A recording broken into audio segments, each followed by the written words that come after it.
What's up, everybody? This is Jacob Warren asking you to like, subscribe, and share. Dave needs this. The Dave Hooker Show. A presentation of Off the Hook Sports. Objective insight, expertise, top guests. Available on YouTube, Apple, Spotify, and the Off the Hook Sports app. Download now for free. Also available on offthehooksports.com. I compute and obey. Now to Dave Hooker. Ready. Let's go. It is a Football Friday with Fred. Fred White will join us later in the program. Why a star might be born this weekend, and moving forward, the reviews I get on Keenan Pili's replacement are absolutely fantastic. And when I say replacement, the guy taking up snaps, not necessarily at middle linebackers. So we'll get into that. Florida has once again wet the bed in terms of NIL, and it looks really bad for the future of Florida's football program. Of course, Tennessee plays Florida next week, but I'm talking about long-term and short-term future. That's not good at all. Nick Saban actually apologizes. And then we'll talk a little bit of Lady Vols basketball towards the end of the program. And do they really want to compete because other SEC schools are cashing in some cash? Also, Tennessee has a visitor in this weekend. It's just Austin Peay, so why bring the big dogs in now? Caleb, how are you, sir? Well, I'm certainly having a better morning than Chiefs receiver Kadarius Toney. I can tell you that right now. I entered last night saying Patrick Mahomes can throw to anybody. Doesn't matter who his receivers are. And Chiefs receivers are like, oh, no, we can be bad enough to make him look bad. Don't worry.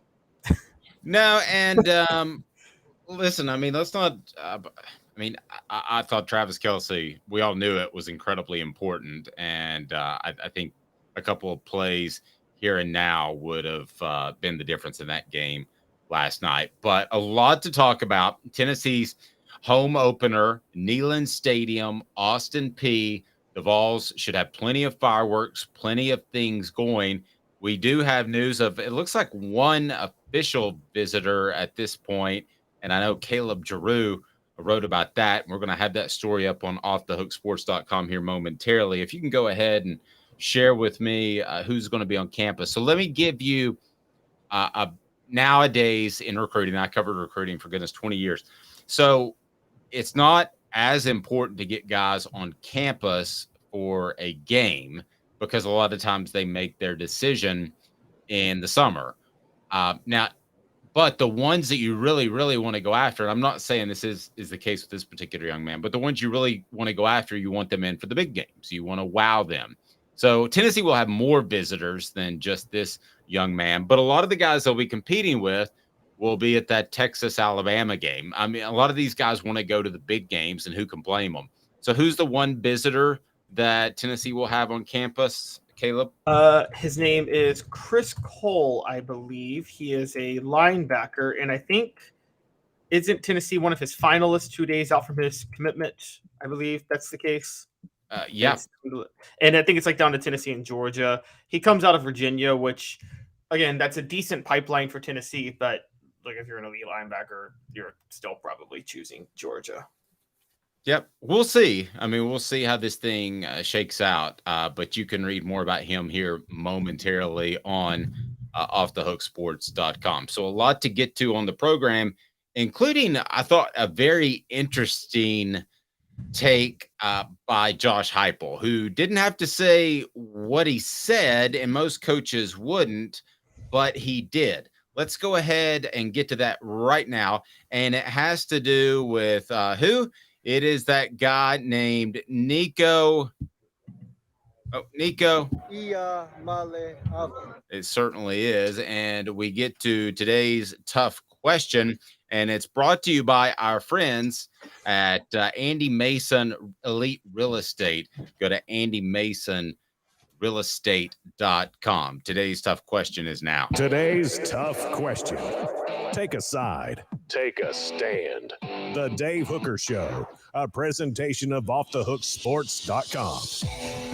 So Josh Heupel reveals that the Vols don't plan to redshirt Nico, and not a surprise at all, because you would like to get him in there for some garbage time, if nothing else, against other teams, and you would like to make sure that he's ready if something does happen to Joe Milton. So, does this declaration really matter? Is it smart? Let's go with today's tough question: does it matter? Does it matter for recruiting? Tell me why this is pertinent. I have an idea, Caleb, but let's start with you, and we'll be sure to include you on the message board. You can also, if you're watching on Twitter, you can post responses on our Twitter feed, and we'll get to those as well. Soon to have a text line, which we're looking forward to. But does it matter, Caleb, that he said, Josh Heupel did, that Nico is not going to redshirt? No, well, yes, actually it does, because I think what matters is, but I don't think it matters in a bad way. I think what matters is it says what Josh Heupel expects out of Nico, which is what I expect out of Nico. I don't think Josh Heupel expects to have Nico for more than 2 years as a starter anyway. I mean, I think Heupel's pretty convinced that Nico's going to be so good that he's gone after 2025 to the NFL. And so it doesn't really matter if you redshirt him that or not at that point, because you really don't need him for another year.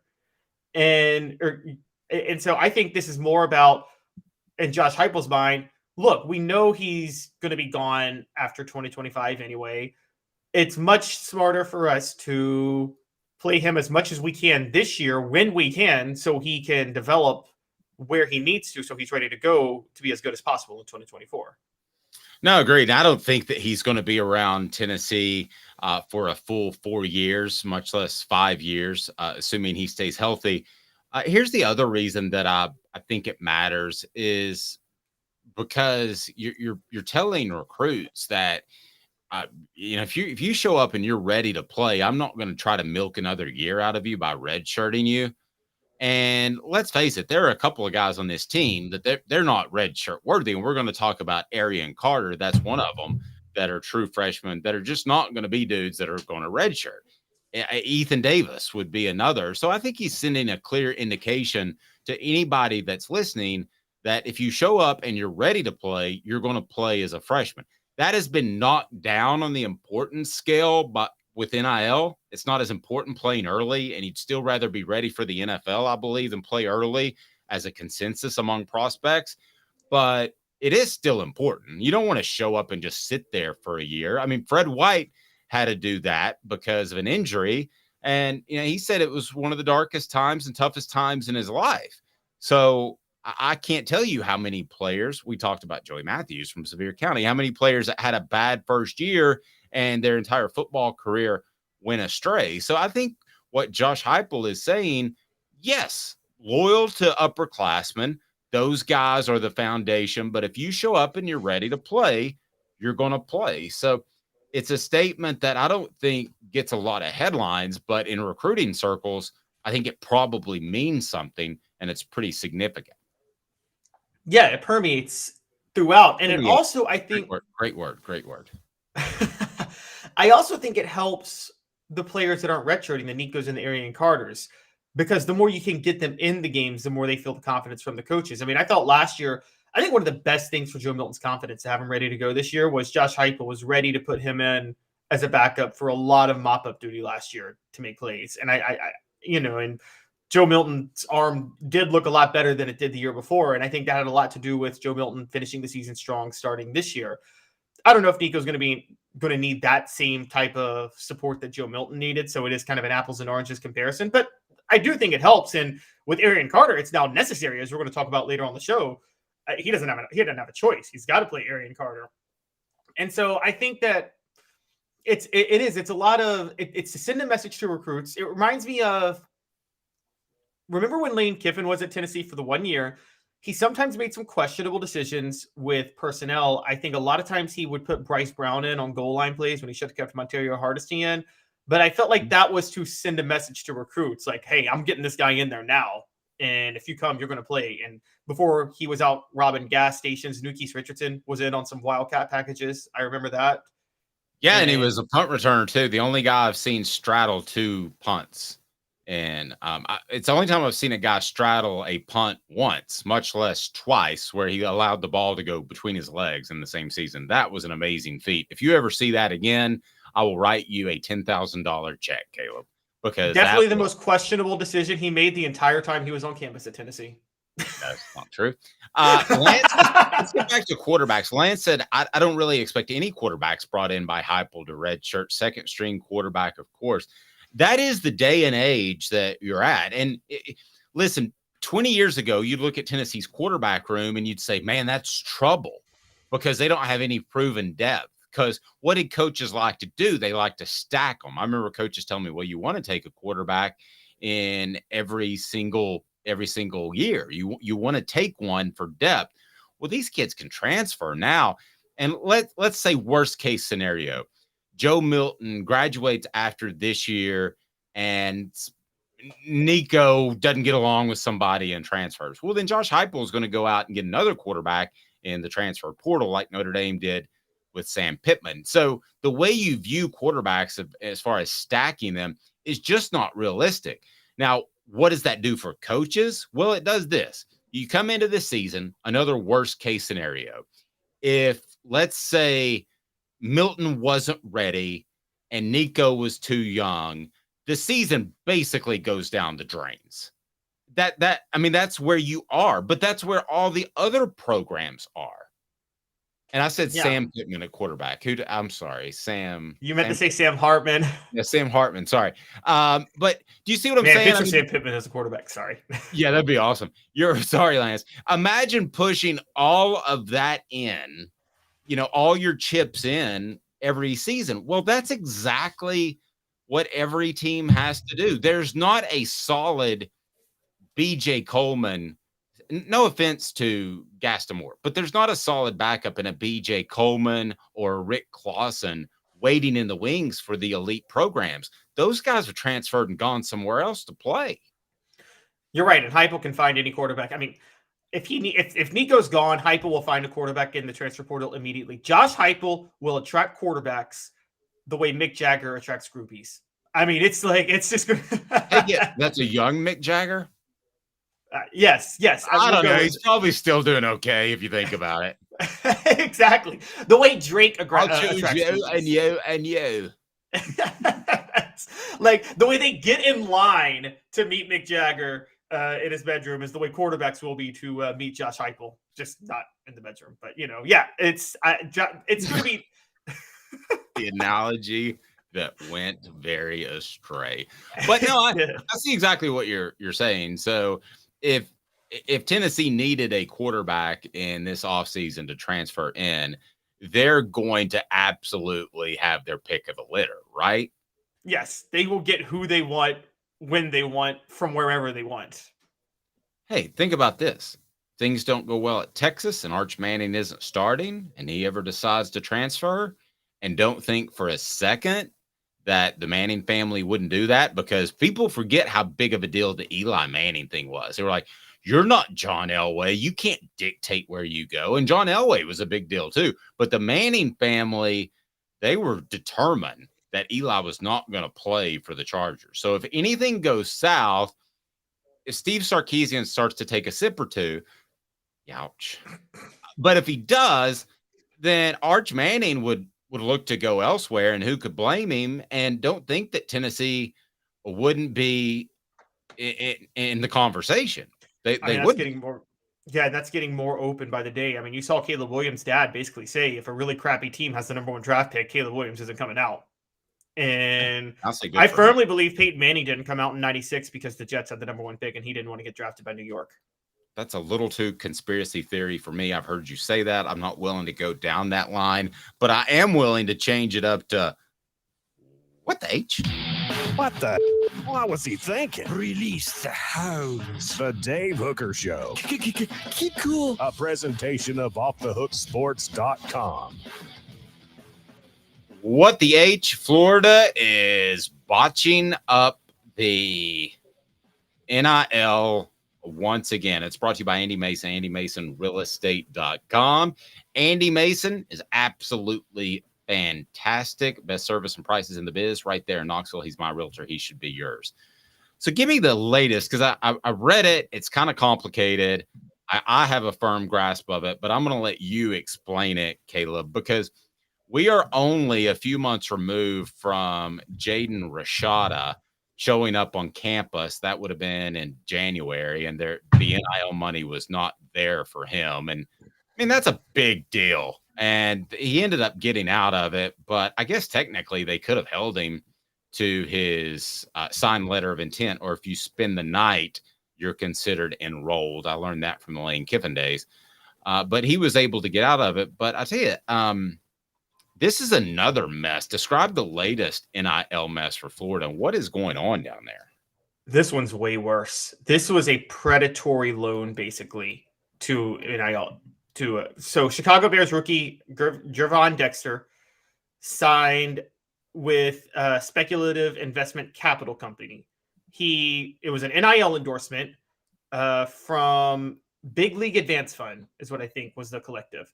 And he got a one-time payment of $436,000 for 85, which seems like, if you're a high-profile offensive lineman, that seems right? That's about what you make with NIL money. I guess. Yeah, I think a lot of these numbers are inflated, but yeah, sure. Well, they tricked him. In the signing, he unknowingly agreed to pay this collective 15% of his pre-tax NFL earnings for the next 25 years. Basically his career. I don't want to sound like Billy Know-It-All, but I thought from the get-go that these collectives would turn into agents. Now, I don't know if the Spire Group is doing that at Tennessee, but why wouldn't you? You already have a business relationship. But why wouldn't you turn into agents at the next level? Let's face it, a lot of the money is slotted, and you can probably get away with not being a great agent and get your guy the same amount of money, and he trusts you. But this be is open about being an agent. Yeah, right. This is a case where they did so without even apparently having the discussion or clearing it with the kid, right? Yeah, it's probably one of those. Again, he was a 17-year-old kid, got a bunch of papers, and they were just like, sign this. And you're 17, you don't know any better, so you sign it because you're told you'll get $440,000, and he didn't know what he was signing. Now, you can say that he should have known what he was signing, but he was 17. And here's the thing. Whether or not you think he should have known what he was signing, I guarantee you this. The competent NIL initiatives like Spire Sports, Dave, you and I know this. Tennessee's not letting any collective do that to one of their players at all. Spire Sports Danny White will not let Spire Sports do that to any one of the players at Tennessee in any sport. Well, won't let's a strong word. You could have somebody weasel their way in, but I think they would then be forever banned from having anything to do with the program, right? And I don't think Spire Sports, but there are some smaller collectives out there, and could they try to pull something like this off? I mean, they could once, perhaps, but I don't think that you're going to be able to do this multiple times under Danny White's watch. So a couple of people on the message board. Let's start with Lance. Let UF continue to botch it up. Travis says, I hope Florida never recovers. That sounds strong to say that, but let's remember, Florida was absolutely nobody before Steve Spurrier showed up. They could not win football games. They were not a good football program when they did. They got caught cheating all the time. Yes. So Florida, at the very least, is going through their decade of dysfunction. Shout out to Mark Nagy, but they might be going through a lot more. Could they fall completely off the map? I doubt that, but I don't see them, because this could create a whole nother issue that they're going to have to overcome. Again, it goes with leadership at the top with Donde Plowman, and then you've got the leadership with Danny White and his relationship with Spire Sports, which I think is very good. But at what point does that leadership at Florida prevent you from not turning a program around in 1, 2, 3, or 4 years, but it taking more like 5 or 10 to get the right people in place? Because they're going to have to replace an athletic director, I believe, too. Okay, I don't think the person there whose name escapes me is going to be there for a long term, based off what I hear. And you're talking about a major overhaul. And the first thing they'll do, they'll call Steve Spurrier to get involved. That could be good or bad, depending on how it works. I think Florida is right now in the middle of what Tennessee went through in the 2010s. And so let's think about this in recruiting for a minute, Dave. You now, if you're a prospect, you don't think other coaches and schools are saying, hey, if they're considering Florida, one, the NIL money they promise you may not be there. They've already broken a promise to one player. And two, they got NIL collectives that are tricking you right now down there into signing over your life to them. You don't think that's being used in recruiting right now by the Tennessees and the Florida States and the Georgias and every other school in the area that's trying to recruit those kids? I mean, that's a big deal. And I want to point out, the same time this happened yesterday, a Florida defensive back entered the transfer portal, Jadarius Perkins, and he tweeted out, I want to appreciate Dan Mullen and Scott Strickland for giving me the opportunity, yada, yada, yada. No mention of Billy Napier. No thanks to Billy Napier whatsoever. I will tell you guys this. I covered Butch Jones in 2016. Yes, transfers happen, particularly in the era of the portal. Dave, it's not common that they happen after the season started. There are red flags that are raised of someone who's played transfers after the season started. Oh, that's a monstrous red flag. I totally agree. Point by Lance. I want to bring that up on the screen. Too much talent in the state for them to completely fall off, but hey, one can hope. Hope or not, what if Florida State and or Miami get into the SEC? Okay. And do they still have a recruiting advantage that they do with being in the SEC? They are the state school, and I get that, but then suddenly you're one argument to go to Florida because they're the state school and you can play for the SEC. Well, two of their arguments are out, and I don't know that a kid thinks of the University of Florida as a state school more than Florida State, do they?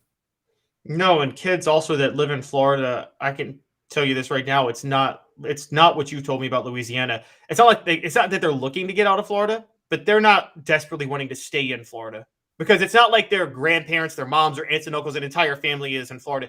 Usually Florida kids, just the Florida population in general, they usually have families scattered across the country. Not like Louisiana kids where their entire, like everything they ever know is the state of Louisiana. So they're not going to feel the same loyalty to the state and staying in the state to play. You're absolutely right. 110%. That's why he brings it. He's Caleb Calhoun. Fred White up next to Football Friday with Fred.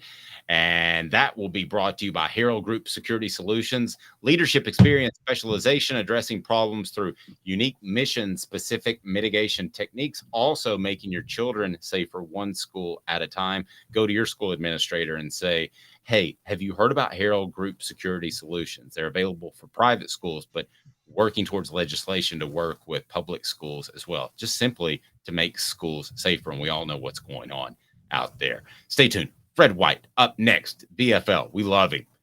And he's going to bring it because he thinks a star is born this weekend. Stay tuned.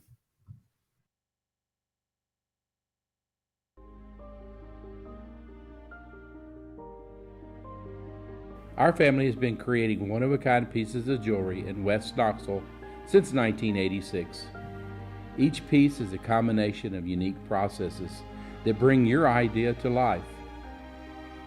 Every day in our shop, a truly special item with a story all its own is being manufactured in our facility, bringing the history and family sentiment into a whole new generation of life. We're grateful that you chose us to be Knoxville's best jeweler, a title that we value and respect. Because to me, being a jeweler and owning a jewelry store are not the same thing. I'm Rick Terry. I'm a jeweler, and we want to be your jeweler. Kingston Pike and Campbell Station Road in the heart of Farragut, and downtown on Gay Street right next to the Tennessee Theater. Hi, Mike Davis here with City Heating and Air, reminding you to always dare to compare. Our team provides quality local heating and air service, installation, and maintenance across East Tennessee. We use only the best equipment like American Standard heating and air conditioning for your residential, new construction, or commercial needs. Honesty, dependability, and customer satisfaction have been the cornerstones of our business since 1961. City Heat and Air.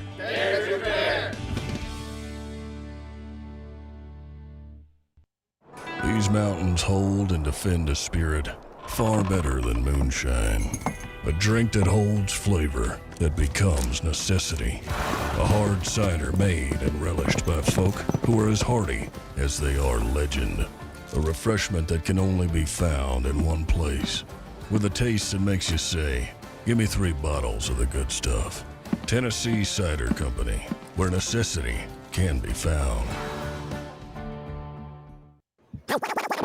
You're listening to The Dave Hooker Show, a presentation of OffTheHookSports.com. The internet is full of pictures of each and every one of you. Available on YouTube, Apple, Spotify, and the Off the Hook Sports app. Download now for free. Is there nothing you people can't do? Also available on OffTheHookSports.com. I'm just going to go ahead and bring him in because of his backdrop. Okay. Fred, we're having trouble seeing you with the backlighting, but that's okay because we know what you look like, and you're one of the best looking safeties that I've ever been good friends with. Dave, am I the only good looking safety that you've been friends? The only safety, period. That's right. The only safety I've been good friends with. I think Fred should convert to receiver, and you should try out for the Kansas City Chiefs, Fred, because I think they need a receiver, and I think you could play better than any of them played yesterday. They dropped a lot of passes last night. I'm thinking like, man, they dropped a lot of passes to get first downs. I mean, it didn't make sense. They need some receivers bad. Fred, where are you? Are you hunting? Did Spencer Riley drag you out into the field to take down some deer, or what the heck's going on? Man, it's a football Friday, and I'm in Knoxville, man. One of the best places to be on a football Friday. And Saturday is game day, football time in Tennessee. So I came and I have this nice foliage behind me here in Knoxville. You look great. I appreciate it. And Fred's appearance is always brought to you in part by our friends at Tennessee Cider Company. And man, I tell you what, if you use that promo code HAT, I think that's the hat you have on, but because you're backlighting, I'm not completely sure. But it is an awesome hat when you can actually see it. Go to tncidercompany.com, use the promo code HAT, and you can order this cider from absolutely anywhere, and it is fantastic. Also, you can go to offthehooksports.com, and you'll see right up top, Celebrate 98. The books are in. It would not happen without Fred White. Celebrate 98, the untold stories behind the Tennessee Vols 1998 national championship. Yesterday was a pretty special, emotional day for me. And Fred, I thank you very much. It wouldn't have happened without you allowing me access to players who, it just tells you how beloved Fred is. And I'm not saying this just because he's on the show right now. As beloved as any member of Tennessee football over the past quarter century among his teammates. When his teammates have questions about potential business deals, or even guys afterwards, they call Fred because he's smart and he knows that that he loves them deep down. So Fred, I can't thank you enough. The book's out. You've got a free copy coming your way, and thanks, man. I appreciate it. Man, no problem, Dave. I appreciate you asking me the questions, and I appreciate you giving me the opportunity to be on the radio again. Yeah, and our Celebrate 98 series is up. The David Leverton one. I mean, we've got a punter taken off, which is huge, and we'll have T. Martin soon, and text from Philip Fulmer that he'll be joining us on the program. So we've got a lot going on, but let's go ahead and talk some Austin Peay. Somebody's saying Fred is in the witness protection program. You do like, I could need to muffle your voice or something. And it's part of it. What was it, Dateline investigation when they get people? I was thinking that. Yeah. I was thinking the same thing. All right. Well, okay. So I'm gonna give it away a little bit. Somebody texted me and said a star is born, and that guy might be poorly lit on the program right now. Let's get to 4 downs and talk why Arian Carter is going to be really, really good, maybe really, really soon. Here we go. 4 downs. 4 questions. 4 answers. The Dave Hooker Show. 4 Downs, a presentation of offthehooksports.com. 4 Downs brought to you in part by the Hemp House, the premier hemp dispensary online with a wide variety, great selection, and strict standards to ensure you only receive the best in CBD or Delta products. We got the Big Orange Crunch coming out. Go to hemphousechat.com, hemphousechat.com. So I'll have more on that. Cooper Mays will lead us into 4 Downs. Coop, what should people do first? Cooper Mays here. Hit like and subscribe. Please do that and set your notifications on because we got things dropping all the time, including that Sunday show with Fred that's brought to you by Herald Group Security Solutions. What down, Coop? Coop here. First down. All right, Fred, just what did you see, not only in the opener against Virginia, but in the offseason that made you text me yesterday, a star is born? And we all want to say nobody wants Keenan Pili to get hurt. And I hate that because he's going to be out of eligibility this year. But you've said all along that Arian Carter is at a different level. Why? I mean, he just has all the intangibles. He's around the football all the time. If you watch the game on Saturday, this past Saturday, when he did get in the game, he was around the football a lot. I've watched in practice, and I've heard from other guys that how good he can be and how good he is at the moment. I hate to see guys get opportunities because someone else got injured, but I see him being a star. I see him being a guy that can make plays in the passing game and the run game. He plays downhill. So I'm looking forward to seeing this kid play. Of course, it's in the absence of a starter. But I think this kid could be very special. And I'm looking forward to seeing him on Saturday. I think he'll be special on Saturday. How do you think they'll handle him as far as do you think they'll put him at Mike? Will they slide Beasley back where Pili was and allow Carter, who's incredibly athletic, to play a weak side, essentially? Do you have a feel? How would you do it if you were Coach White? You know, I tried both ways, to be honest with you, because Beasley's – and let me say this, by the way. Aaron Beasley is a heck of a linebacker now. He's a good one himself. And I think he's a star in the making also. But I think this kid, because he's a freshman, the reason why I say star power is because of that freshman. He's a true freshman and can be around for a few years. I think Beasley is better as an outside linebacker, and that was what I was looking forward to seeing him play most of this season, because I think that's his best position. I think that's the position he'll play at the next level as well. But I think with him having the total knowledge of the game and our defense, I think it'll help for him to be in the middle position because you get a chance to direct guys and tell them where to be. I think him and Carter have similar traits. They both can go after the quarterback on the blitz. They both are fast. They both can hit, and they play downhill. So I think they'll complement each other very well, regardless of which other position that they put them in. Yep, and I tell you what, go ahead and jump in here, Caleb. I had a little bit of trouble jumping on our communicating software. Go ahead. No, that's fine. So, Fred, talking about Arian Carter and talking about that move to middle linebacker, and you're right, Beasley's familiar with it because he did play a lot of middle linebacker last year. You were obviously on a team in which a very, very famous Tennessee player, I think we've all heard of him, moved to middle linebacker in 1998. And I know Dave covered Al Wilson, for those who might not have heard of him. And Dave obviously covered the 2017 when Gerard Mayo moved to middle linebacker, which was a really successful move. How difficult is that transition for a lot of guys to, and I know Beasley's already done it before, but could you talk about how much more complicated it is to play than weak side linebacker? Back in our time, I think Al Wilson was moved to middle linebacker 1 year too late. We only got a chance to see him play that position once, 1 year. He should have been playing that position full time from his junior year on. He redefined that position for us. Leonard Little was the middle linebacker, which I don't think that was a good idea. I wish he would have been playing defensive end the entire time there.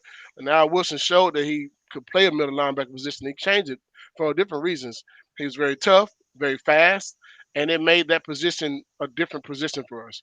You couldn't run between the tackles. You couldn't run the ball outside. And you couldn't go across the middle short on us as well because he was so fast to be able to get downhill and also be able to cover when he needed to be. I look at Beasley and say that because he's played both, he has the ability to be able to be a good middle linebacker as well. And the game has changed now anyway because you don't have any 3 yards in the cloud of dust much. You don't have a guy taking on a fullback as much in the football game as you used to back then. So being able to be serviceable in the passing game means more now than anything. You need your guys to be able to get downhill, but a lot of times they don't have a fullback in front of them that you got to hit. So playing outside linebacker, middle linebacker now is almost kind of the same thing. Yep. All right, here we go. Second down, Coop. Cooper Mays here. Second down. Lance, I'm still in yours because it was better than what I had planned. I'm going to play off that. What did the Vols lose in pass coverage without Peely? In general, what do they lose with Peely? Because you saw him not only in the game on Saturday, but you've seen him in practice. So what did they lose by him being sidelined second down?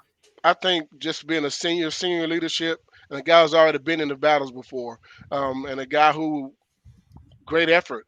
I think those are the things you're going to lose more so than anything.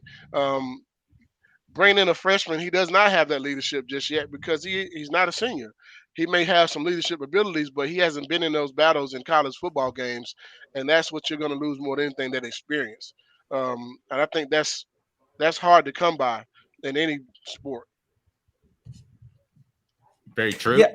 Go ahead, Caleb. Oh, sorry.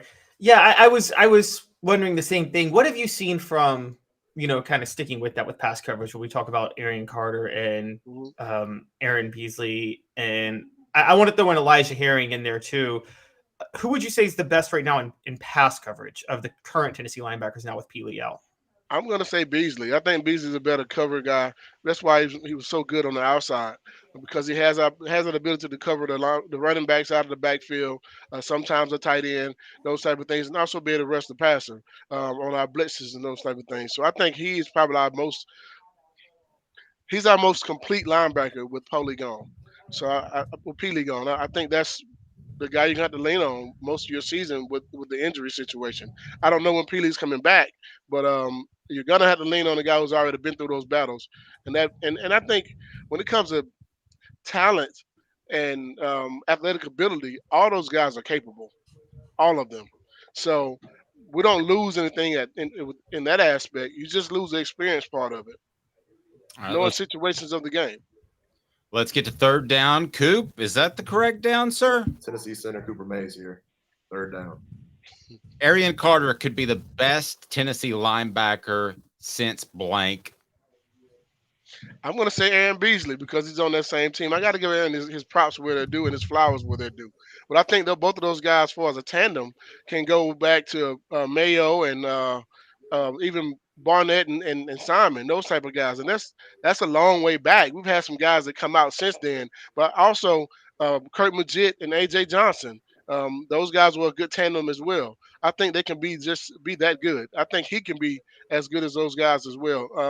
But I don't want to give too much credit to a freshman who hasn't touched the football field yet. He has potential. Potential means you haven't done anything yet. And I'm looking at a linebacker on the squad right now that's done a lot for us, and that's Aaron Beasley. And I'm looking at him to have a major season this year, can possibly slide his way up into the second or third round, maybe even first round pick with a really good season this year. Definitely don't want to shortchange Beasley. I think he was out of position playing Mike last year, and I think he could have a much better year. I don't think we've seen his potential because he's had to play like a lot of players in a position that he's probably not most comfortable, and that might be the case again this week. So, I mean, it's a guy who is kind of like an MVP type of player for Tennessee, but might not ever have the numbers or the impact he would have had if he were playing his natural position. Would you agree with that statement? I definitely agree with that statement. I think his natural position is outside linebacker. I think he's very good in that role. He has the speed and the power, and also moves better to get to the quarterback when blitzing, and also to bust up a run play. You seen it you saw it against Clemson. You saw it all last season how he stepped up and did a lot of things for us. I look at him and say, man, this kid can play the game, and he can play it with impact. So I think that having him on your squad makes a lot of difference. And that leadership, we're going to see what type of leadership skills he has this year because he is playing with some guys now that haven't played the game a lot, at least not here at UT. So I think he's going to be a part of that good culture. And the good thing that we have right now, the good problem we have is that we have some talent in that position that we can plug some guys in and play. We haven't had that in the last few years, though. And this is something that I think is a good problem to have, having more than one guy that you can put in the position and rotate those guys in and out if you need to. Yeah, let's talk about that for just a second. Fred, had I told you 2 years ago that Tennessee would lose their starting center to begin the season who handled the line calls and their middle linebacker to begin the season who handled a lot of the defensive calls and was a bona fide player, both bona fide players. 2 years ago, this roster could not have supported that, and you'd be talking about a couple more losses on the season, I believe. Now we're having the conversation. There are guys to step in. We saw that with Ollie Lane, and now we're talking about Arian Carter and Elijah Herring. Absolutely. I truly believe if you were talking about this 2 years ago, we're trying to figure out what's our solution and who's going to play that position for us. I'm happy that we have the situation now. We have enough talent that guys can come in and plug and then say next man up mentality. But not just next man up mentality that also has talent and also has ability to be able to go out and play the position at a high level. So I'm looking forward to seeing what these guys can do and what they bring to the table. Because what I got a chance to see in a couple of practices, I want everyone else to be able to see as well. We do have that talent. We can run and fly all over the football field. And that speed is going to be a difference as well. So I'm looking forward to just seeing what these young guys can do. And when you talk about the offensive line, you talk about our center. Yes, if we had lost a center last year, oh, man. I don't know what we would have done. But this year, it does attest to the fact that we have some depth there. And if you look at Campbell this past week, that played left tackle for us, a transfer that came in, he did a really good job. And this one play that everyone's talking about, and I got to bring it up, where he drove that kid all the way out of bounds in the end zone there. That was amazing. That right there is what you do. People are going to be watching that on film from now on all season. Yeah, that's the way to take it out on the media. It's not in a press conference. It's just to push a defensive player into two poor camera people. I don't know if they were men or women. I couldn't tell. But two poor camera people that are just taking pictures, and suddenly there's 500 pounds of football player on top of them. You know, the good thing I like about it is that he played all the way through the whistle. That's how you want a football player to play, all the way through the whistle. Amen. Nick Saban said that was his favorite play of all time because he took out two media members. Fourth down, Coop, get us going. All SEC center Cooper Mays here. Fourth down. I'm going to ask both of you guys this, but I'm going to start with Fred. Best replacement player that you recall either played with or stepped in because of an injury, the best one you recall?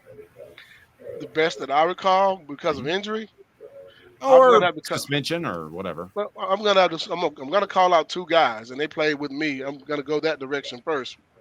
Travis Stevens and Travis Henry. I mean, they had to replace with Jamal Lewis. I mean, that's worthy of praise in itself because how do you replace Jamal Lewis? And they did a really good job as a tandem doing so and helping us get to the national championship game and being very productive for us throughout this season. Caleb, I'm going to go first. Peyton Manning. Oh, that doesn't count. I have another one, though, for this day and age, by the way. Okay. And I think it's very monumental. And it wasn't because of injury, but it was a replacement situation. I'm talking about Hendon Hooker. Hendon Hooker replaced Joe Milton, and the rest is history. I think Tennessee's football program took off in that aspect. And I think it was also good for Joe Milton as well. I think this is going to be the season that he shows that. I would have felt like a big idiot if I'd have left him out of my column that I'm about to write about replacement players. So thank you very much, Fred, because it was about left out. Caleb, Fred, what stands out? Yeah, Fred, it's still on your team. And what about in '99? Because when Billy Ratliff went down, that seemed like that was when John Henderson really kind of emerged, wasn't it? '99 when Billy Ratliff got hurt. I don't know if he emerged in '99. I think he emerged in 2000. I'm gonna be completely honest with you. John didn't play a lot in '99 either. Oh, I thought he did play in He played '99. some, yes, but he wasn't the John Henderson of 2000. He was still getting beat on blocks and those type of things, and he'll tell you the same thing. There's a few Oh, times okay. when we played against Nebraska, and I had to dodge him and Albert Hainsworth to try to make the tackle, and I was 8 yards off the ball. So I'm just saying, being completely honest, they were puppies at that time. They weren't ready for that level of football just yet. They got a chance to get their feet wet in that season in '99, but Darren Walker stepped up and did a lot of things for us, and we played a lot of different guys at the position when we lost Billy Rattler. We sure did, and losing him did hurt us a lot. I think it hurt us tremendously because Billy was virtually unblockable up until that point of the season when he got injured against Auburn.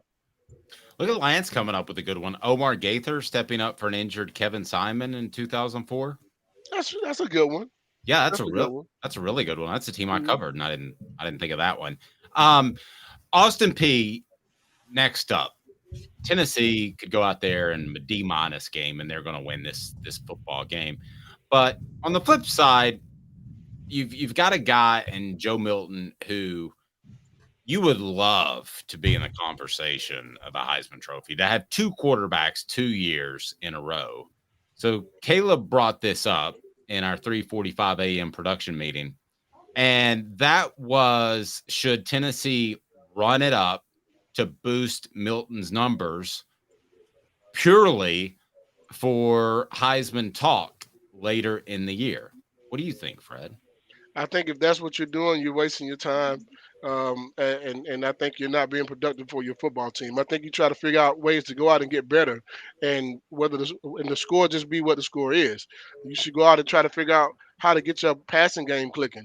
You should go out and figure out how to make sure your running game is still on par, and also dominate a team that you should be able to dominate, whether it be offense and defense, and also work on your special teams things as well. If you're going out to try to figure out how to get somebody's stats for Heisman, he's probably going to lose it in the first place. That didn't do very well for us back in the day. I don't think that we do very well for us now. I just look at it from a standpoint of you go out and try to win the football game and get your team better against an inferior football team, and you know they're inferior, so you should make sure you put the points up on the board just by being productive and getting into a flow of things. If you're going out there just for stats, yeah, you're doing your team a disservice. All right, you brought it up, Caleb. Defend yourself. Okay, I'll defend myself on this because I think there's a fair argument on my end, Fred. You know, this is college football, and it's still a 14 playoff, not a 12-team playoff yet. So there's still going to be a style points factor at the end of the year that people are going to take into account. I remember y'all's national championship year. There was a moment where there was a bit of a concern that y'all didn't have the margin of victory, which was so stupidly a factor in the BCS formula in '98. And so I'm just saying, isn't it true that still in college football, you need those style points at the end of the year? So maybe 70 points looks better than 60 points if you're trying to get into the playoff. If you're TCU trying to get to the playoffs, possibly. But if you're Tennessee in the SEC and you're undefeated, I'd much rather have an undefeated season than a Heisman quarterback. Plain and simple. The reason, because if I'm TCU or Colorado, yeah, them style points do matter. But if you win the SEC, everybody knows who the SEC is. We won so many championships. I don't even know when to stop counting them. So we don't need style points. You just need to win games. You can win by half a point. You can win by 0.25 points. As long as you win the game, that's all that matters. That's a really good point. Now, you made a reference a second ago that didn't work well. Did you feel like when Peyton Manning was a senior or even a junior, there were times that there was some stat padding going on, maybe for individual awards? Was that what you're referring to? No, I think he more so was asked to do things that you probably shouldn't have been asked to do as a quarterback in college. I think we put a lot of things on his plate and for him to handle in games where there were times he wasn't coached as well as he probably should have been, and he had to just go out and figure it out himself sometimes. And we put too much on a guy that we knew was very talented and very smart. And I think that those are things that probably cost him the Heisman. in my opinion. You ask a guy to do something that's 20-something years old, man, to basically coach yourself on the football field sometimes. And he did a good job of it, don't get me wrong. But when you ran up against guys like Steve Spurrier and his defense, it was a little bit different because those guys, that's what they do. I think game plan wise, we could have changed some things up, ran the ball a few more times.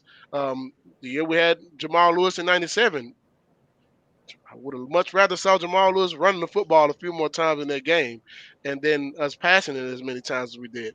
Because the team that won back in those days were the teams that ran the ball the most, actually had the most rushing yards and not the most passing yards. But hindsight is 2020. I'm not going to put it on Peyton or our staff. I just want to say that if we were trying to pass the stat pad or whatever, it wasn't a good idea. It didn't work. Just win the game. And so if you go back and you look at it, if you win that Florida game, I think there's no way possible that Peyton wins a Heisman if we win against Florida, in my opinion. Completely. And it doesn't matter how you win it. He could have had 200 yards passing and one touchdown or no touchdowns. Just the win itself, I think he would have won the game, won the Heisman, in my opinion. I agree. Caleb, jump in here, but I think that it wasn't not just using Jamal Lewis. It was not just running the football more. Yeah. No matter who was in the backfield. Obviously, Jamal Lewis was special and he should have played. I'm not arguing that, but there should have been more adherence to running the football, Caleb. Absolutely. Yeah, as a matter of fact, I think statistically, I remember the 2006 team set a record for how often they relied on the passing game, and it was the record they broke was the 97 team. But the only difference was the 97 team actually could run the ball. The 2016 couldn't run the ball to save their life, so it didn't make sense. Fred, I'm gonna put you on the spot here because we had this conversation yesterday, and now I want Fred to answer. Which coach? Because we brought up coaching. Which coach was worse, Butch Jones or Derek Dooley? I think they were equally. I think they were equally horrible, but I think I'm going to go Derek Dooley simply because he had no personality. Butch at least has some personality. Yeah. Derek Dooley was a coach who said, you should take emotions out of the game. There has no place in the game. I'm like, are you kidding me? The game is peaks and valleys, highs and lows. When you get up, stay up. If you're just playing the game even kill, this kind of taught me one thing about the guy. That's why you were a walk-on. And I'm sorry to say it that way. And I'm sorry for the guys who I played with. They were, not on scholarship. You guys don't think like Derek Dooley. I promise you. You guys played with us. It was different. And not a knock on any walk-on guys. Just this guy, Derek Dooley, who said that emotions should be a part of the game. Tells me you weren't that good of a football player as well. You might as well put on a band uniform like Butch Jones did. But at least Jones had some at least Butch Jones had some enthusiasm and showed some emotion. That band job probably helped him out with that. Yeah, controlling his emotions. But I want to get a little sidetracked here for a second because the message board is going crazy about the Peyton Manning thing. And so real quick, I've never asked you this as many times as we've talked, but I want to address a couple of things that Tennessee didn't do anything. This on the message board by, I believe, Travis, to promote Peyton. That actually wasn't the case. I thought they overly promoted Peyton. Guys that I knew in the media back then, that was the year before I really got in it. Their mailboxes were full. I think the national media was tired of Peyton Manning. I think ESPN tried to drum up Ron Dane, several other players to make the Heisman show, get more viewers. And I think it got away from them. And I've talked to people at ESPN about that. They were like, oops, we kind of manufactured this Heisman winner with Charles Woodson. Champ Bailey was better, by the way. But did you guys care as a team? Was it a big deal when Peyton Manning didn't win the Heisman in '97? And I've never asked you that. We all thought our teammates should have won the Heisman. I mean, he showed how good he was. I mean, he's a Hall of Famer in college and a Hall of Famer in the pros for a reason. We thought he should have won the Heisman. He did a good job of doing what he needed to do. If you look at all the past Heisman guys, he did just as much, if not more than those. So I think we took it as a slight, yes, but overall, man, we want to win the championship. The goal is not for somebody to win the Heisman. The goal is to win the championship. This is a team sport. Now, if you win an individual award because of that, I'm okay with that. However, my goal coming to the University of Tennessee had nothing to do with anybody winning the Heisman, myself included. I wanted to win championships. That was it. So if anyone came with the thought process of I want to win the Heisman, hey, that's on you. That's your thing. I want to win championships. That's it. It's a team sport. Let's win a championship. No, I don't think that Peyton in a million years would exchange that SEC championship that he won for a Heisman Trophy. Without a doubt. Yeah. And I thought him winning the SEC championship should have put him in the. You go back and look at that game. That was a Heisman moment in itself. Amen. We here's had the a bad problem, half, and then we come back and we win, and he throws a touchdown pass to win the game. That should have put him in. That should have won the Heisman in by itself, in my opinion. Well, here's the problem, Fred. I'm a voter now. I wasn't then, but I do know that you could send your ballots in the beginning of November. So you've got 4, maybe 5 weeks of football, and like 25% of the ballots came in the first week of November. Well, that's people that just don't care. I don't care who they voted for. I mean, I spent a couple of hours on the Sunday after the last game. I mean, it means a big deal to me. My greatest fear is like my one vote could somehow affect a guy not winning or winning. And so I put a lot of thought into it. I voted for Bryce Young last year, and it just, a lot of people that are in it don't care, and they need to call those people out. I don't know how you do that, but if you're sending your vote in the first week of November, you're basically saying, I don't care about my vote, and I don't care about the award, which I think is shameful. There's actually more to the story, though, with not. Oh, sorry, Fred. I'm sorry.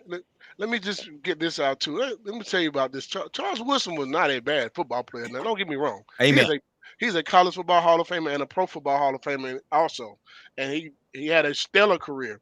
And I understand that the stats were better for Champ Bailey, but some of Champ Bailey's stats weren't the same type of impact when it came to the game. It's true. You look at the punt return against Michigan, that's a Heisman moment. And you're a cornerback. The interception against Penn State to seal the game, one-handed on the sideline, that's a Heisman moment. Touchdown pass against those are things that, like, you look at it and say, man, he did his job when the lights were on and when the game was on the line. He made plays that helped them win the game.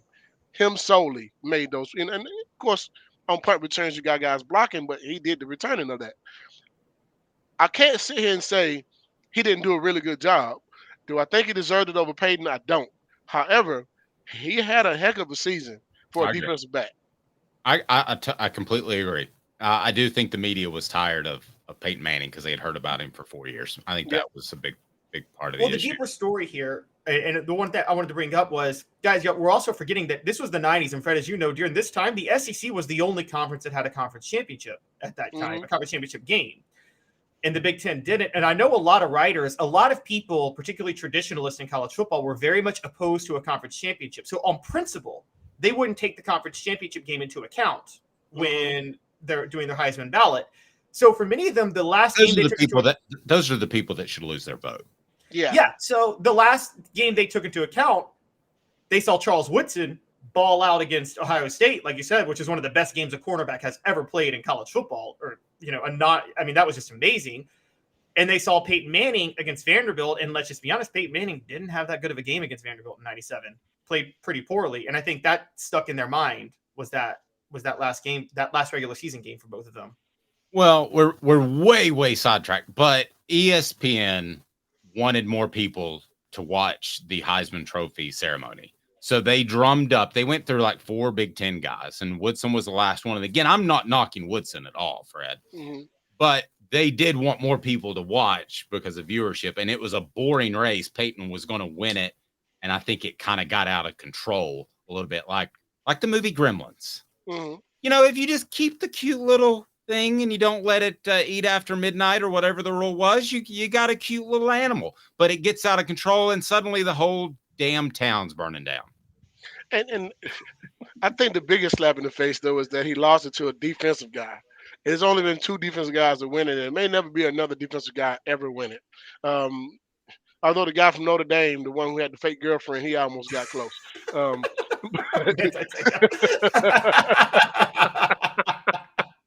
man, but that's the biggest slap in the face to me. You haven't given it to a defensive guy, but once before that, and it had been years since the guy had it. And some guys that had some really good defensive years and didn't win the Heisman Trophy, and and you lose to that guy. You lose to a defensive guy, and you're Peyton Manning.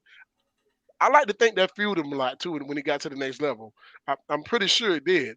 But I always look at that and say, man, how does he not win the Heisman that year when he was like the clear guy to win it? And I just didn't understand it. I still don't understand it. But I don't knock Charles Wilson because he did go to the NFL and have a great year. He had a great season that season. But I really feel like he got hosed. Did you guys ever have somebody in high school have a made-up girlfriend from Canada or California or something?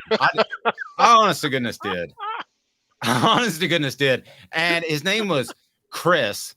And I remember he lied all the time. And he was like, yeah, my girlfriend might be coming in this summer from Canada. Now, this is before social media or dating apps. How in the world did you meet somebody from Canada? And he had some BS excuse. And I was like, you're just flat out lying. Did you guys have anybody like that? I remember people thinking you had a fake girlfriend somewhere. Some guys did have fake girlfriends. Yeah. Mm-hmm. I've met some. I know some guys who have fake girlfriends. Sure did. What, did you meet Manti Te'o? No, I did not. Ola Nay. I don't think he did either. No, but it does sound like Fred met Sean Alexander's girlfriend. Well, the good news about Manti Te'o's girlfriend is that she didn't die because she never existed. Because the word was she passed away, but she didn't exist. So that was the good news that came out. That was the silver lining. She just magically disappeared. She was magically never there. Guys, am I the delusional one that thinks Manti Te'o was just so super sheltered that he actually did fall for the hoax? Yeah, well, but that's fine. He either is contrived or dumb. I think I'd rather be contrived. If he was in my era where we've just got the internet and just all we had was email, I'd give him a little bit more leeway on this situation. But listen, man, he was in the era of having Facebook and MySpace and all these. You mean to tell me you didn't see not one real picture? You never met this person at all, ever? Hey, man, you're a football player, one of the most celebrated football players at the University of Notre Dame. You mean to tell me you couldn't find a girlfriend on that campus? Yeah. Yeah. TNciderCompany.com, TNciderCompany.com. How good is that cider, Fred? It is absolutely amazing. Yes, it is. Yes. And go ahead. They have a new sangria coming out too, man. You got to try that. Oh, yeah. It is awesome. Good. Hey, is there a chance they make like a hooker cider? I've had a hooker sushi roll and a margarita named after me. What about a hooker cider? I'm going to tread very lightly on that one, Dave. That's right. Very lightly. Fred, you know what we call I give the 3 best gambling picks of the week now. You know what we call them, right? What's that? We call them the hooker special. Yeah. You usually have to pay extra for that. And the hooker cider, you have to pay up front. Go to TNciderCompany.com, TNciderCompany.com. Use the promo code HAT, and you will get some swag with any purchase. You can order that cider most anywhere in the United States of America. I can hear the Dateline special. That's right. Football Friday with Fred. Have a fantastic weekend. Enjoy the game. I appreciate you, buddy. Thanks again. The book is available, and it wouldn't be available if not for Fred White. I believe you can click right down below, right, Caleb? Can we click below? Or you can go to or you can go to offthehooksports.com, and it's right up front. I got a copy for you, Fred, sitting there with your name on it. I'll even autograph it if you want me to. Absolutely, Dave. Absolutely. No, I feel so weird autographing stuff. I feel like it's immediately devalued, but some people like it autographed, so I'm doing that. Dave, I want everybody on this show to know one thing about you and Caleb. Hey, listen, All the Hooker special stuff, just know Fred was not a part of it. So when Dateline comes or the Rico happens, just know I wasn't there, okay? You'll be the guy turning this in with. Oh yeah, they do muffled love those voice. Rico charges in Georgia. That is true.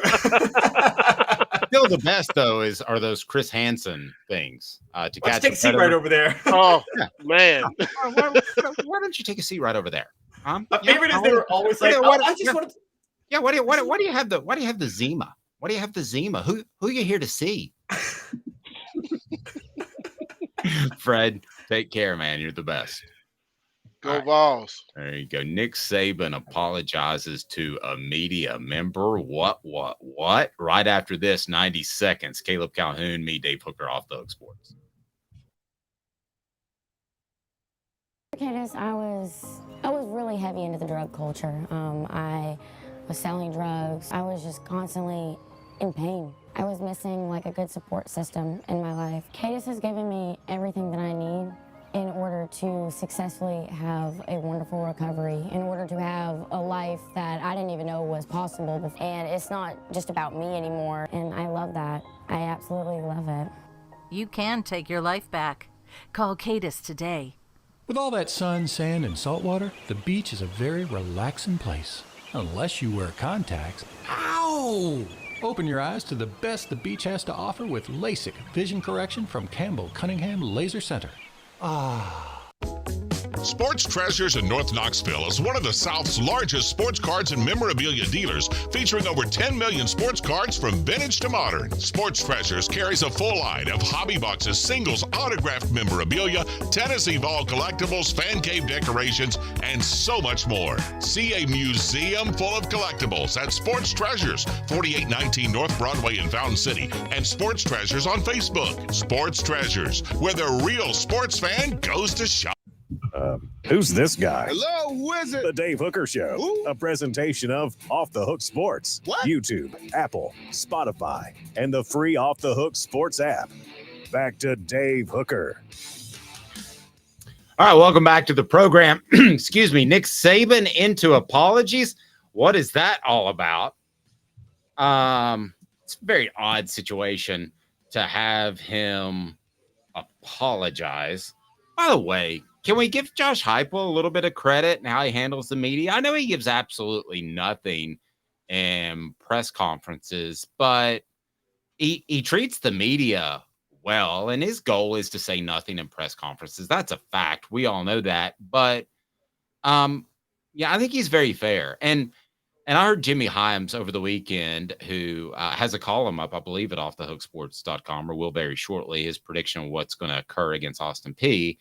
And Jimmy said something, I think he was on Football Finals with Fuad Reves, and he said, I know what's wrong with Cooper Mays, as do I, and I'm going to respect the fact that I shouldn't release the injury. And I am too. And Caleb, I don't know that happens if you got a Butch Jones that is pulling the media in the back. I'm not speaking for Jimmy, okay?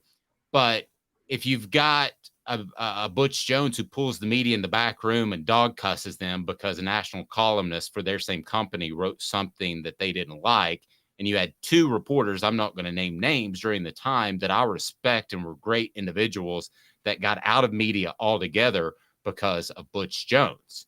And you don't look out for a coach, but you're more apt to work with a coach if he is a good dude. And I think Josh Heupel's honestly a good dude. Yeah, if they're a good dude and if they're fair to you in certain ways, and if you don't think they're lying to you all the time. Like by 2017, I was ready to just unleash on Butch Jones constantly because he had just gotten caught in so many lies, to the point to where when Juwan Jennings did his Instagram rant at the end of the year and got dismissed from the team, I was the first to come out and say, let him back on the team because this coaching staff is liars, and every player that criticizes the coaching staff should be allowed to, because they were such a disgrace by that point that I was not going to be inclined to side with them on anything. I'll be honest with you guys on that. And I wasn't behind the scenes in the rooms in 2013, 2014. I know some people who were. There's one guy who tweeted out, not going to name him, you guys can follow him, but he basically kind of blew the lid off a few days ago where he was running a blog trying to get involved with press credentials, and Butch Jones basically said, I won't give you anything unless you agree to cover all positive news for Tennessee, nothing else. And I didn't know that. I don't know this guy, but I don't, I'm talking about guys that were well established. I'm not talking about guys that were trying to sort of fit in. I'm talking about guys who got cursed and had proven over, in both situations, more than a decade that they were adept at covering football in a very fair and journalistic way. Those are the dudes that just drive me crazy. But again, all of these conversations we're having, and I know, Travis, you said, I wish Dave and Caleb wore a little bit more orange glasses yesterday, but here I am. I believe I'm an objective journalist. I'm telling you that everything is incredible with Tennessee's football program. I actually woke up thinking that today. I was like, you're talking about replacing a Keenan Pili and a Cooper Mays and being okay. You're talking about a coach who's honest, and I know he hides stuff from the media, but who can blame him? I don't know. I just I'm absolutely stunned by the position that Tennessee is in, and I made the declaration yesterday. I think Josh Heupel wins a national title before he leaves Tennessee, which might be his retirement because it seems like an awfully good fit. But let's turn it to Nick Saban. And Nick Saban apologized to a reporter. I want to pull this up. Give us some context first, Caleb. So what we're showing first is right after Saturday's game at MTSU, he was asked a question about if Jalen Milroe's 5 touchdowns can be used for confidence going forward. And he responded in his typical smart alecky way that me turning into like pretending to be an Italian, saying if that was me, if I was in the room, I'd cuss him back out. Here we go. Let's pull this up. All right, here we go. Here's what he said. I think tonight's positive performance will help him moving forward to next week and beyond. And who is that? Jalen Milroe, positive performance, how that will help him build. So you're asking me to speculate, and I answer a hypothetical question about how some guy's going to perform in the future. I don't really know. I mean, I love him. I think he's doing well. I know he's working hard to try to improve. He's a good competitor. He'll do everything he can to play his best. But I don't have. This is a Coke bottle. It's not a crystal ball.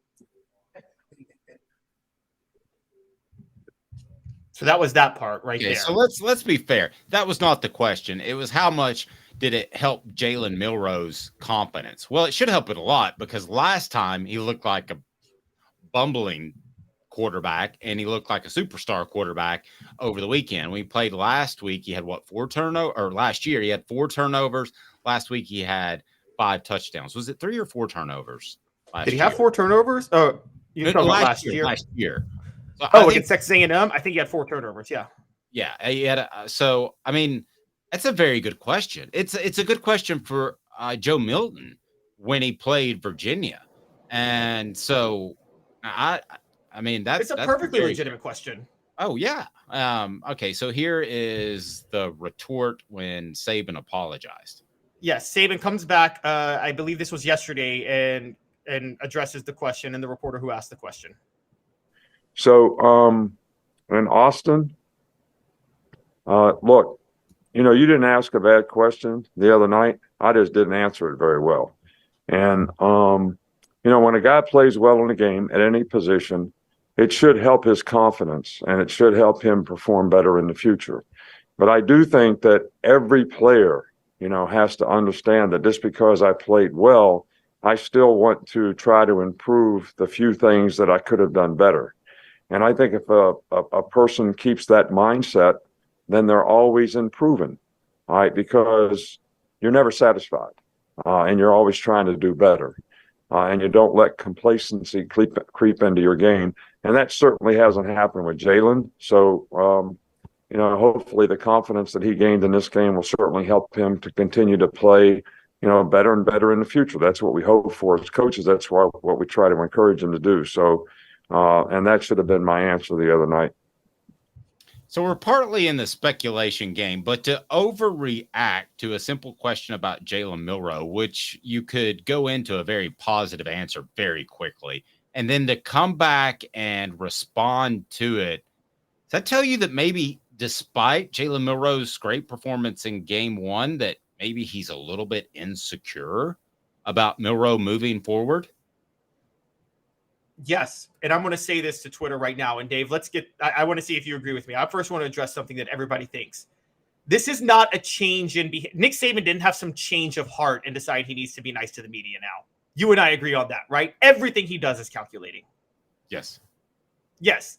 So if it's not that, then something changed. No, let me go back. Can I go back for a second? Okay. I think after the game, any question about Jalen Milroe's competence, which that was, he had a premonition to say that everything's great. I don't want to answer a question like that because he doesn't have a competence issue. Why are you questioning my quarterback? So I don't think that was contrived or orchestrated. I think that was a real response.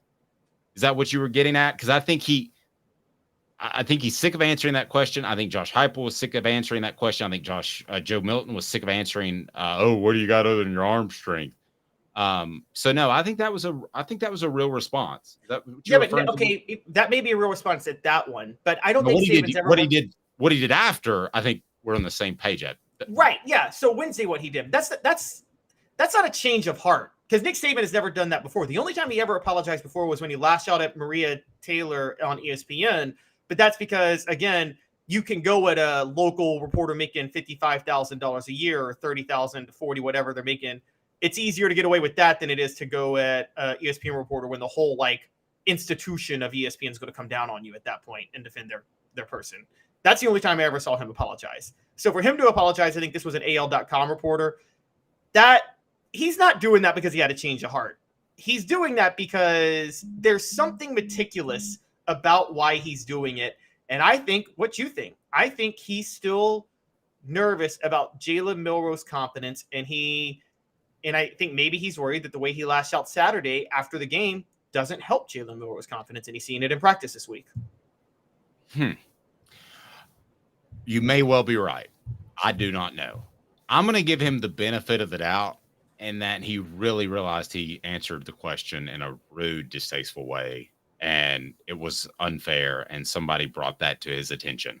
So I'm going to say that was genuine. Although I completely understand 9 times out of 10, I'm completely with you, and I could be dead wrong here, okay? But I'm going to say that one time that it was genuine, that he came down a little hard on somebody, may have been a younger guy, may have been new to the program. I haven't heard his name. And I can tell you with the whole Inky Johnson situation that I went through, the last thing you want is for your name to be a part of the story. That is awful. I don't want that. And maybe he felt bad. Maybe somebody reached out to him. So I'll give him the benefit of the doubt. You and I differ slightly, but I could certainly see something in the coming days or weeks and say, Caleb, you were absolutely right back then.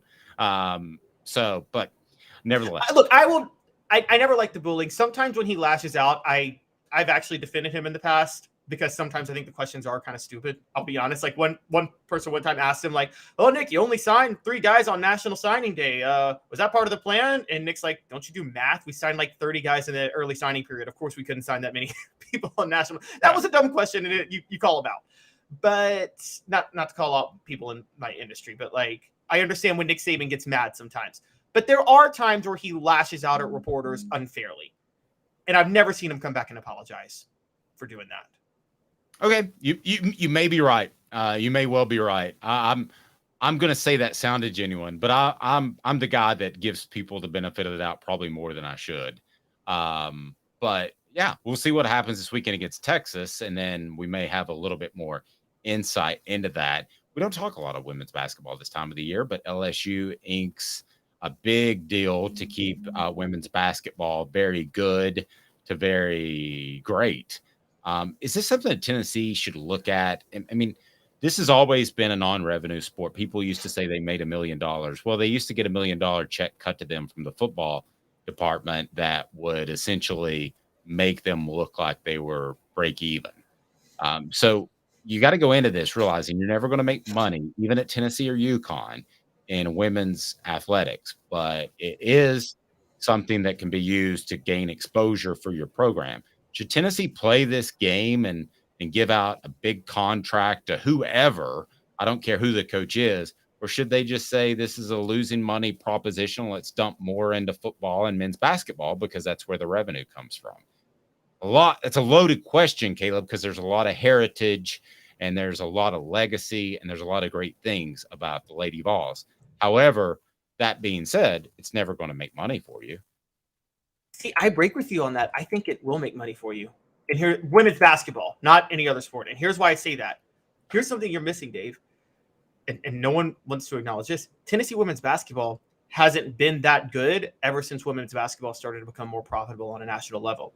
UConn was generating revenue in women's basketball in the 2010s. The problem is, since the 2010s blew up, Tennessee hasn't even sniffed a Final Four. And there's reasons for that. But I do think if Tennessee got back to Final Fours and national championships, I do think you would see them generate revenue again. I do. And I think that, look, I talked about yesterday, the Lady Vol fan base is really an older fan base. It's probably the oldest women's basketball fan base because it's the people who fought for Title IX in the 1970s. That's their fan base. But when they were winning in the late 90s, Dave, you know this, they created a whole generation of it went from the older fans to women's basketball with the Lady Vols was cool. And it still wasn't generating revenue yet. But now I think it would if you got to that level. So, yeah, no, I think they should shell out money to get the right coach. I mean, Kim Mulkey for those who don't know, got 10 years, $3.2 million per year, 10-year, $32 million contract. I think they should shell out money. I don't know if that should be Kelly Harper. But, I mean, I will say if Kelly Harper is not working out, I think Tennessee should be willing to open up the checkbook to get a high-profile coach to come in. And I think they should be looking it's Tennessee. Then they should also take a point in pride. One of Tennessee's selling points, I told you guys this earlier in the week, as the school gets set to honor Condredge Holloway tomorrow for the first starting black quarterback in the SEC. T. Martin making history this week as part of the first all-black quarterback room. T. Martin, first black quarterback to win the national title in college. 1970s Tennessee, the first school to embrace Title IX. That made Tennessee a national brand in as many ways as everything else. I think that actually helped them recruit even in football. I think you want football players, if you're a top-notch football recruit, maybe you want to be part of a school that's forward-thinking and progressive and cool across the board like that. I'm going to put my business hat on here for a second. As long as it's a break even, I'm golden. I don't even care if they make money. And because I say that, and Rocky Top Tom says we're missing a huge part of UT by not being great at women's basketball. That's the traditional side of it, Rocky Top Tom, and I'm with you. But I'm going to add this. You get an incredible, huge commercial every March when they're in the Final Four and they're relevant that you cannot pay for. You cannot go out there and pay for a 2.5 commercial on national television talking about your school. Terry Fair, one of the greatest defensive backs to Tennessee has ever had, didn't know who Tennessee was until he heard about the Lady Vols when they were in the Final Four. That opened the door. So if you're a break even and you're getting that kind of promotion, maybe a la a Hooker shirt, then I am completely fine with that. If you have to make the decision between paying the women's basketball coach a little bit more money or losing a guy like Rodney Garner, if it comes down to those dollars and you have to put $100,000 here or $100,000 here to keep a good assistant coach, no, spend it on football. But Tennessee's not in that position financially. They're in a very good position. So I say go out and compete. Now, I think LSU may have spent a little bit too much money, Caleb, which is, I would think, troublesome. But yes, the Lady Vols can have a huge, huge presence on national television every single March by being relevant and being in the Final Four. So I'm up for spending that money, but not if it takes one little inkling away from football or men's basketball. How much do you think it helps, for instance, not only, you're right, March is a giant commercial. You know what else is a giant commercial for Tennessee? Candace Parker doing Inside the NBA every year. Candace Parker doing the March Madness analysis every year. It's a huge commercial for Tennessee. She's like the coolest person in women's basketball, so she's all over the media all the time. And that's a big deal. I mean, I'm sure you do too. I think Shamika Holtzclaw is the greatest player in Tennessee women's basketball history, but Candace Parker's had the most successful post-playing career of anybody in Tennessee women's basketball history. And I agree. And you're right. Tennessee's luckily not in the position where they have to make these decisions. Football is the engine that drives the train. And but that doesn't mean that women's basketball isn't, I don't know, another important part of the train. I don't know what, maybe it's some of the wheels, put it that way. And so, yeah. I mean, it's something that Tennessee can benefit on in recruiting in other sports. It is a big, huge monster commercial, and it is better. The baseball team's not a revenue sport. So I would say the same thing about the baseball team. I would say that, yes, they should be good, and you should pay whatever you have to do to keep Tennessee baseball in the forefront, because nothing is happening in June, we know, other than college baseball. And if you're in the College World Series, that again speaks to the success of your athletic department. So be a break even, maybe lose a little money, but if it comes down to spending money one way or the other, you got to spend it on football. But I don't think Tennessee is going to be in that position anytime soon. I think they're financially in very good shape. So spend money on Kelly Harper or whoever you think it is. Spend money on Tony Vitello, but it never needs to hurt the football program. Have a fantastic day, evening, morning, whenever you're watching. He's Caleb Calhoun. I'm Dave Hooker. This has been a presentation